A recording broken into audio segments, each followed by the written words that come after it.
Will you sleep at night knowing the Mexican drug war is about to come to your neighborhood? You shouldn't, because it's about to.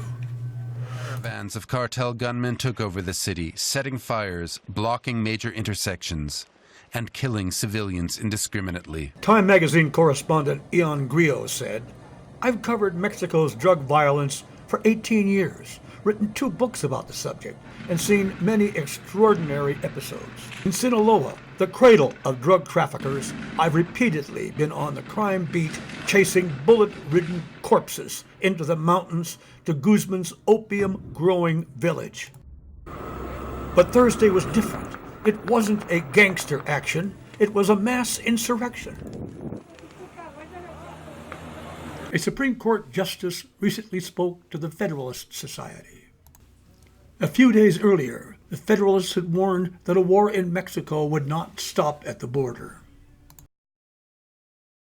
Hi, I'm Glenn Spencer. I live right on the border, and I'm here to show you why America has no border defense. I support the idea behind Trump's wall. I have for many years, but it isn't enough. Due south of where I live, 9 women and children were slaughtered by Mexican cartels. They were targeted. Less than 1 month later.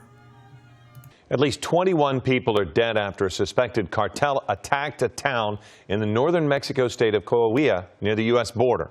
Mexican officials say security forces are still chasing some of the suspects involved in the attack Saturday. Authorities say the armed men stormed the town, targeting government offices before getting into a shootout with security forces. Some of the suspects were able to get away in rugged terrain. The attack comes just a month after 9 Americans were killed by a cartel ambush in the same area. Some parts of the Rio Grande River can be very shallow. No wall is planned near Villa Union.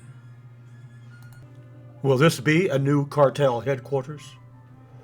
If Mexico collapses, can we stop the crisis at the border? President Trump is building a wall just like the one built near me 10 years ago. Here my German shepherds are backing it up. People have climbed an old wall, and a media event was held as people climbed an 18-foot version.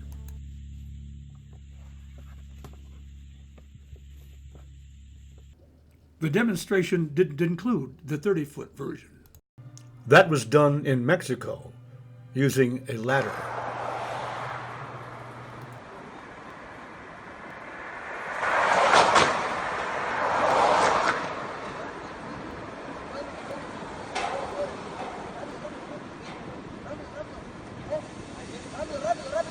And few in the media missed the story of how easy it was to cut through the wall. 500 miles of border by the end of 2020. The border is 2,000 miles long. What if Mexico collapses next year? The president of Mexico has said people have a right to come to the United States. Will he decide to let the caravans through? Will the radical left come to the border to disrupt work? They may climb over, cut through, and go around the wall. Will we even know it? We have no real border-wide security system. 13,000 ground sensors are the mainstay for detecting border intruders. Inspector General said the ground sensors had a 90% false alarm rate. They didn't work. They are next to useless. In 2006, CBP decided to use radar to detect intruders. It was called a virtual fence.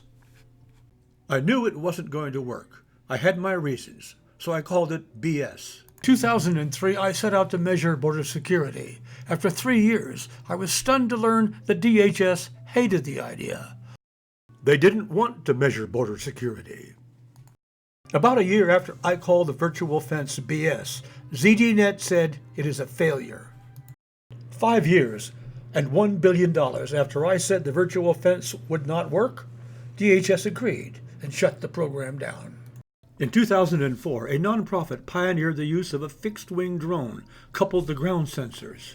But now the American Border Patrol has built the Border Hawk, an aircraft that sees through the darkness with an infrared camera to search and record foot traffic. On the ground, the crew monitors the plane's flight from a control center, patrolling hotspots where foot traffic triggers strategically placed sensor. So when a sensor does go off, what we have is the ability to send that aircraft from wherever it is directly to that spot. CBP rejected the idea of using a $5,000 drone in favor of the $18 million Predator. They flew too high, had to avoid commercial traffic, and didn't have ground sensors to tell them where to look. The Inspector General found they were as useless as ground sensors, helping the Border Patrol catch less than 1% of apprehensions. Next, CBP came up with integrated fixed towers. It was the same idea as Boeing. Use radar to tell the cameras where to point, but they put them in the strangest places. Radar can't see through mountains or through a forest of trees. The Army Corps of Engineers is building a Trump wall where these towers were deployed. Is there technology that can back up Trump's wall? This new technology picks up if a person, car, or animal is walking along the border. And once it does, a signal is sent and the drone takes off. And it can pick up people 500 feet into Mexico. So by the time they get to the border, there's a drone there waiting for them. It knows the difference between people, animals, aircraft, and even drones. I should know. I invented it. Glenn Spencer lives along the border south of Sierra Vista. The retired engineer and pilot has been working on sensor technology for more than a decade. More recently, he's been working with defense contractor Northrop Grumman on a way to detect drones coming across. It is called Sidearm, and DHS-CBP knows it works. Sidearm is buried, solar-powered, and efficient. Sidearm is a force multiplier. It tells choppers where to look. It tells agents where to point cameras. It gives agents in the field direction and distance. This is what the president should do. Install Sidearm along the entire border from Brownsville, Texas to San Diego.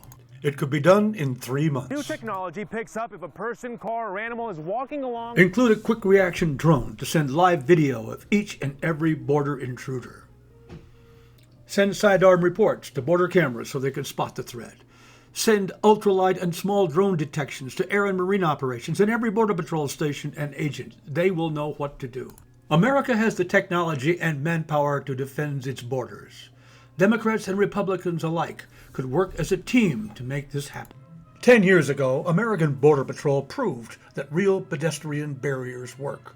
But the wall is far from finished, and time is running out. As the new year approached, 2 federal judges blocked plans to use billions of dollars to build the wall. If Mexico collapses, could we stop a crisis at the border? No. America does not have a border defense, but it could if it acted now.